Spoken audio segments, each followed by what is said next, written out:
one occasion when they've held a referendum. Now we're going to go to a major victory for them here in the Netherlands with that 63% majority against the European.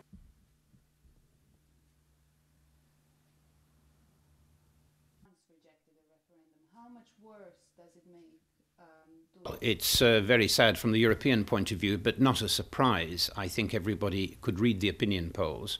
And we can see how unpopular national governments are in France, in the Netherlands, and maybe in other countries. And when the European issue is given to a referendum, then it's a very tempting opportunity for voters to use the European issue to punish and sanction their governments, sometimes because of economic policy, sometimes because of other complaints and discontents. The second thing it shows is that there is a dangerous gap between the citizen, the voter, and the European institutions. They are too distant, too remote, and we need to develop a much stronger system of transnational democracy so that voters throughout the European Union can play a part in shaping the strategic future of the Union. 50,8% was tegen. Renswoude, komt u ook bekend voor? Daar was at the summit meeting in 2 weeks' time in Brussels, the European Council, the 25 heads of government must have perhaps the most important debate they've had in the history of the Union for the last 10 or 20 years. How are they going to respond? How are they going to strengthen the links between the voting public and the European Union?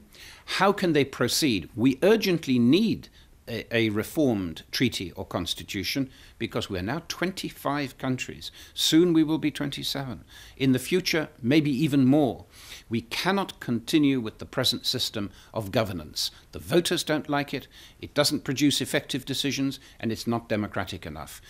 France rejected a referendum. How much worse does it make?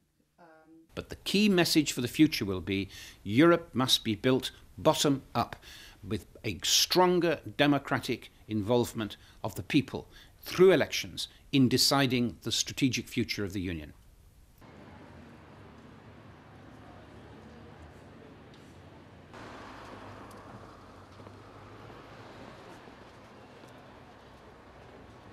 I think we need a constitution that brings the European people together, and there must be something wrong in this one.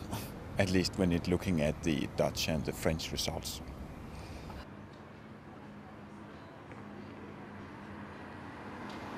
I think they're probably the most honest people in Europe. They've said things and they've decided openly on something that a lot of countries just ignored.